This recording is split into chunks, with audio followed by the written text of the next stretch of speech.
Hello, my friends, and welcome to the Secrets of a Witch podcast with me, Sabrina Scott. On this show, I talk all about life, love, healing, witchcraft, magic, spirituality, tarot, divination, and everything in between. I again wanted to say happy belated new moon, happy belated solstice. And I'm not too sure when this show is going live, but if it is relevant, Merry Christmas Eve. And happy Boxing Day. Happy winter holiday season of fun vibes. I don't know. I love this time of year. I think it's really fun. It took me a long time to begin to love this time of year. I used to be insanely triggered and hate all of December because I just had a lot of family stuff I was still kind of healing from. But it's been really nice to settle into stability and chillness and just healing over the past 5 to 6 years. It's been nice. So hopefully everyone's having a great holiday and it's not too triggered and is just enjoying your time. And whether that is with family or completely by yourself with your cats, just know that you got this. It's a fun time. Go outside, go for a walk, go to the gym, cook yourself some food, and enjoy the vibes and make a list of gratitude for all the love and good things you have in your life, even if it might feel like nothing is going right for you right now. I know that's probably the case for at least a few guys.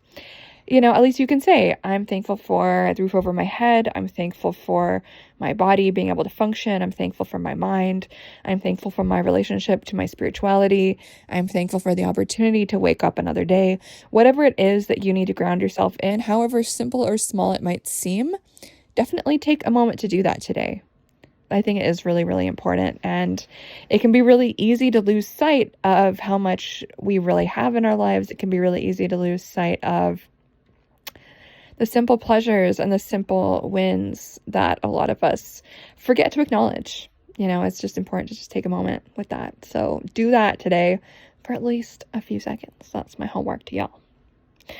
Okay, so moving on to today's topic, and I'm not going to get too into the nitty-gritty, but I did want to just talk about this kind of broadly because I feel like anxious attachment people get shit on a lot for being clingy and paranoid and like a little bit intense. But I don't see a lot of people talking about avoidant attachment.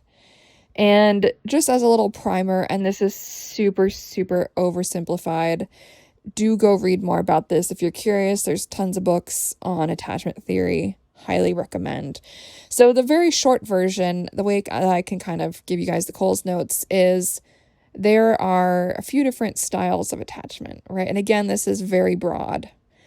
So there's disorganized. There's kind of the worst one that you can have. This is the one that I grew up with, where your source of love is also a source of fear. And so this is the kind of attachment people get in abusive relationships and cults and high demand groups and stuff like that, right? So that's unfortunately what I was brought into the world with, and I've spent a lot of time successfully healing. And so now, thank God and thank myself and thank my spirits and all my effort and all of my support people, I am now an earned secure. That's what that's called when you move from one kind of shitty one to the other.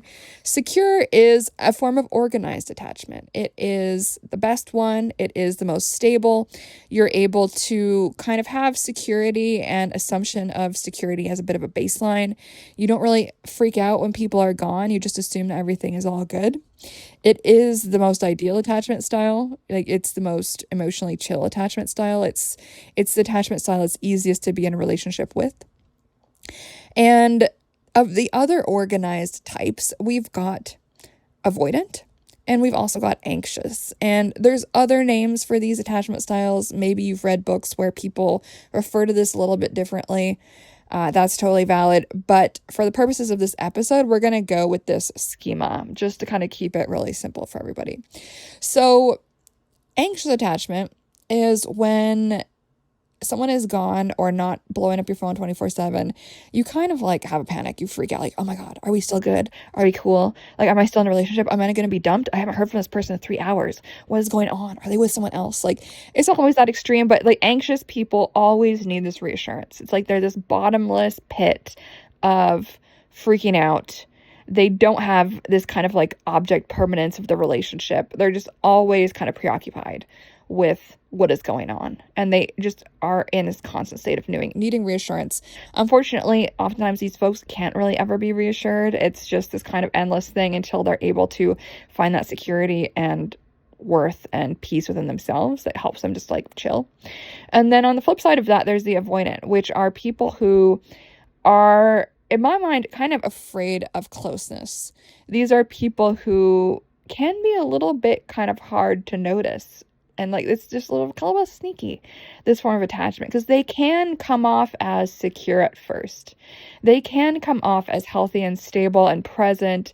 And, oh my God, this person is so well adjusted and gentlemanly. Or if they're a woman, like they're just so present and grounded. And I feel so good when I'm with them and all of this stuff. The relationships with the avoidant often start off like really good. And then what usually tends to happen with these folks is once they start to feel the pang of true, authentic emotional intimacy, when the relationship moves beyond the surface level, they have a fucking panic and they bounce.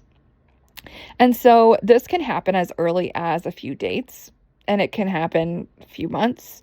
It kind of depends on how emotionally intimate the relationship is. I've heard of someone, I'm sure this is very common, where the relationship will actually last multiple years, but it's only able to do so because the relationship stays in this kind of detached, not that serious, not emotionally deep, not connected, like, not actually what most people would consider to be normal couple stuff. As long as it's able to be this kind of surface level, then those relationships can continue. The example with this person I'm talking about with the 3-year situation, that relationship apparently only ended once one party wanted kids, and then the other party was like, oh, I don't know.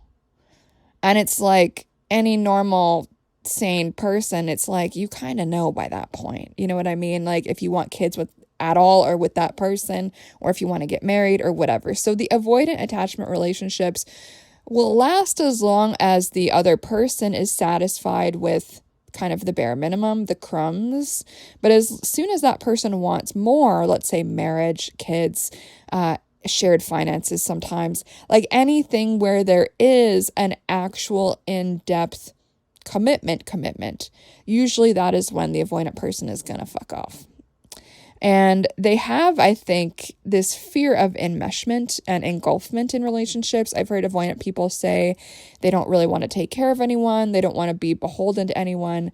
And I think the avoidant people are really kind of the plague and like the pox on the dating community. So it is pretty well known within a lot of the dating single people literature that avoidant attachment people make up more than half of the current single people on the market. I've even read in some books that it's up to 70% of people are avoidant attachment. So if you are single and you are either anxious or secure, which is the other, I guess, 30%, if we're going to go with this ballpark of numbers, and again, that could be wrong, but let's just imagine it's true, you're going to be dealing with mostly avoidant people. And so for all my fellow single people, if you're having trouble in the dating marketplace, if you keep going on date after date after date, maybe, something peters off after a few months, after a few dates, whatever it is, this is really part of why that's happening, in my opinion. And it is really something to be on the lookout for. Look at your dating history, excuse me, and ask yourself, when did things kind of peter off? Was it around when we started to get a little bit more emotionally close and intimate and started to, and I don't mean sexually at all, I mean more emotionally close, where someone actually does have to open up their heart to you and care, and when they do that, then they're going to care about you, and that is a vulnerability. That can change someone's behavior. And a lot of people who are avoidant, they're so afraid of that. And the avoidant attachment people, like I said, it can be really hard to notice at first. It can be really sneaky because these folks can appear really close to their family. They can seem like really extroverted and fun with a lot of friends, and they can seem really just well adjusted. But the difference is in dating, it is way deeper. It's way, way, way deeper. And so that becomes scarier. And so what I do tend to notice is a lot of avoidant attachment people, this is just kind of a pattern that I've observed. And if any of y'all have noticed different patterns, I would love to hear it and just hear what your experience and perspective is. A lot of avoidant attachment people, it seems to me, have some kind of enmeshment or engulfment or codependency with their family or their parents, where they can't extricate themselves, where they are at the expectations of their parents and they can't step away from that. They can't individuate and have their own opinions, have their own needs. They associate a love and with this kind of extreme form of closeness, which is a little bit unhealthy past a certain age, right?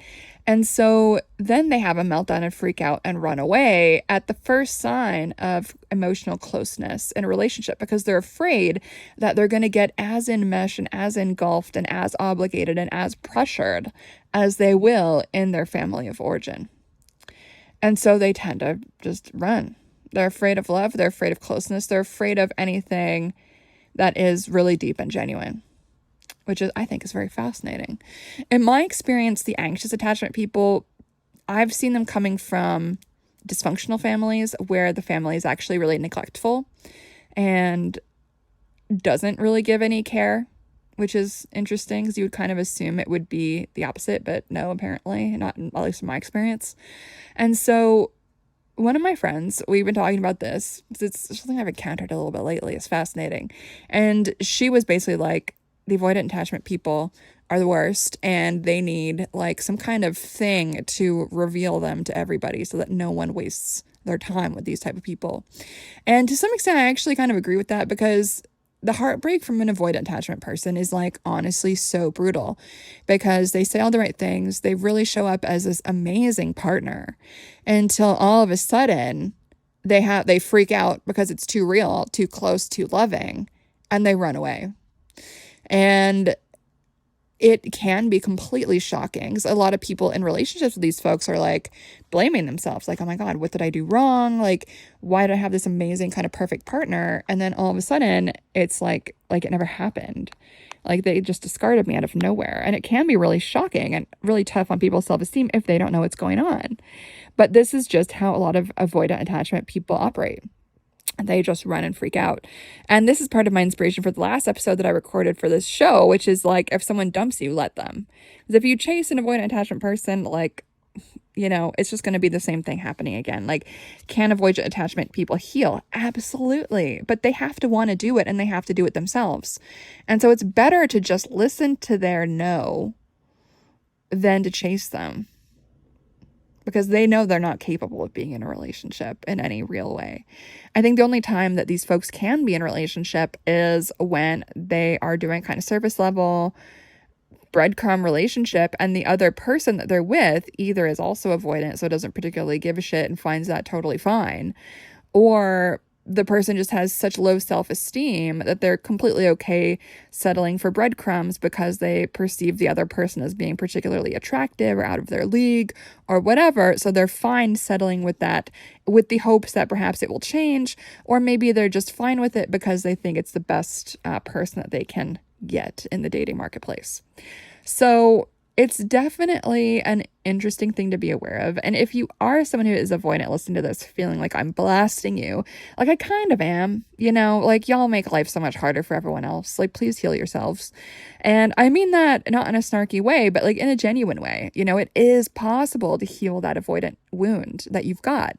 It is possible to begin to tolerate increasing amounts of love and to welcome that into yourself and to realize, wow, this feels fucking great. And what an amazing thing is it to truly feel loved and together, but also my own unique person. And that love can exist without engulfment, even though two people can be completely like about each other. You know what I mean?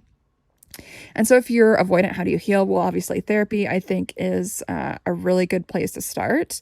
And avoidant attachment is something I would really highly recommend therapy for, let's say, over something like coaching. Coaching works the best when you're pretty much well adjusted, more or less, like you've more or less healed your shit. Maybe there's a few things here and there. But, the deep dive into your psyche of your family and your childhood is going to be a really great place to start, to be like, all right, why the fuck am I like this? Because if you guys who are avoidant don't heal this, you probably will be alone forever. And you won't get to enjoy the beauty of romance and relationships and all of that fun stuff of like, what can it mean to be truly loved and heard and understood and close with somebody? Like, there's a really fantastic aspect of the human experience that we encounter when we have that type of, thing happening in our life. It's a really beautiful thing. And it's interesting to notice, right, when some people are afraid of love. Like, what a crazy thing. But unfortunately, it is a lot of people. And so for anyone who has been burned by people who are like this, it's, my heart goes out to you. Like, it's not a fun time. I totally get it. And so I've been trying to formulate ways to figure out early on if someone is avoidant attachment, just so that we can all like learn and avoid this type of shit. And so one of the main things I've noticed is, again, the family enmeshment and engulfment. And that can be hard to notice at first, because a lot of folks who have that type of experience, since there's nothing really overtly wrong, like they often do self-report that their family is great and there's nothing wrong. And Awa says hello. And just that everything is great. And so if you take them at face value, you might miss it. So it is, oh, she's headbutting the phone as I'm recording this. How cute is that? Little Awa says hello. So that is definitely something to be on the lookout for. Like, if someone is kind of at the beck and call of their family, if they see their family like every day, like if there is just kind of constant, if they feel pressured by their family, if they give into it, this is all stuff to pay attention to. Notice, when did their relationships break up? How did their relationships break up? Who ended it? And one thing I have noticed is that often avoidant people, their connections will end because the other party wants to take it to the next level, whether that's marriage or moving in or children or whatever. And the avoidant partner is like, hold on, that's way too crazy. And so there's one person I talked to somewhat recently who, his relationship, it was like this string of like living with different girlfriends for the span of like 1 year. And so it's like, I didn't really get into the why, though I was like, if we keep seeing each other, I'm going to have to ask about this. But it seems to me like all these women expected it to go to the next level, like marriage or an engagement or something. And I guess he just probably wasn't ready. And so all these things broke up. Whereas like the normal secure person's mindset is like, well, if we're moving in together, that's probably where we're headed, right? It's like, that's the steps. And you don't really, at this age, like mid to late 30s, move in with someone unless you're kind of thinking in that direction. It'd be kind of idiotic to just treat it like playing house. But this person I'm using as an example, I think he had done this like 4 or 5 times, like been in these little 1-year relationships, living with various girlfriends. And I was just like, what? And so notice that, right? Like, are they incapable of taking a relationship to the next level? And obviously, sometimes it's just incompatibility. Obviously, that totally happens. It's nobody's fault at all. It's just part of life. But notice, right? Like, do the relationships break off when, it's time to shit or get off the pot, so to speak, not to be crude. But is it time for things to escalate? And avoidant people often don't. And so asking about people's previous relationships, why did they break off? Who ended it? Why did they end it? I think is a really important thing to ask to really get to know about people. I think secure people will probably say like, oh, it just wasn't a fit, or, I have nothing bad to say about the person. The relationship was really great, but we just started growing apart in different directions, and it was a good thing that everything kind of ended when it did, or whatever. There's so many different ways to respond to this question. But notice, right? When did it end? How did it end? And so another thing to keep in mind with all of this is, how do people respond to an increase of intimacy? Whether that's emotional intimacy or even sexual intimacy, though I honestly don't recommend sleeping with people soon. I think we need to see how consistent they are before we do that personally, unless you just really want to get laid, in which case, I guess, do your thing. But avoidant people will often withdraw after there has been intimacy, whether that's emotional or sexual. When the relationship escalates a level of closeness where they might be falling in love, or shit gets real, or they might be thinking, holy shit, this could actually be a relationship. I really had an amazing time with this person. That is usually when they're going to go on complete radio silent mode. And so as we're dating, my fellow single people, it is really important to notice not just one date, not just 2 dates, not just 3 dates, but how do they deal with the gap between dates? How do people deal with showing up over time? Is their communication consistent? If they take time to think or whatever, are they letting you know that that's what they're doing? Or do they just disappear because they are in a state of emotional overwhelm? That is something to pay attention to, because a secure person who has secure attachment, which is ideally who we want to be aspiring to be and aspiring to date, they will respond quite normally to, let's say, an increase of emotional intimacy. They're not going to pull away, and they're also not going to be hyper clingy. It's just going to be a normal, peaceful escalation and continuation of the communication of the dating process. An anxious person might be seeking more contact, just to kind of reassure themselves that everything is cool and everyone is still dating each other, right? But an avoidant person is going to disappear after a really intimate moment. And that is a massive red flag to be on the lookout for as you are dating. And so consistently, how do they show up over time? Consistency is the name of the game. We want, ideally, if we want healthy, happy, non-dramatic relationships, we want people who are going to be consistent over time, predictable. And I know many people who haven't healed their brains are going to be like, that sounds so fucking boring. I only know how to fall in love and attach when it is unpredictable and up and down and crazy. That's something to heal. Ideally, we want people who we know how they're going to behave. We know what to expect from them. We know how they're going to react. And it is all pretty even keel. That is when we're going to end up in our safest, most secure, most beneficial relationship. And again, this is going to be friendship. It's going to be love, especially. This is usually where the attachment stuff really comes to rear its ugly head. I know a lot of people who are able to do this stuff in friendship, no problem, able to be secure. But in love, that is where people's craziness tends to come out. And so check yourself before you wreck yourself. You know, keep your ear to the ground. Be cool, calm, and collected. Take your time. Don't rush the dating process. There's no reason to rush, honestly. And people's true character is really only revealed over time. Like, we can't know who someone is over the span of 2 or 3 dates. The only way to know that is by pacing it out, taking our time, being patient, and really giving people the opportunity to reveal who they are in a variety of situations. So I'm going to leave y'all with that for now. Much love. If you want to book a year ahead tarot reading, you can do so at sabrinamscott.com/readings. If you would like to chat with me about coaching, you can fill out the contact form on my website or pop me an email at ceo@sabrinamscott.com. Of course, my Instagram, Sabrina M. Scott. My YouTube is youtube.com/Sabrina Scott. And I look forward to hearing from y'all very soon. Much love and take care.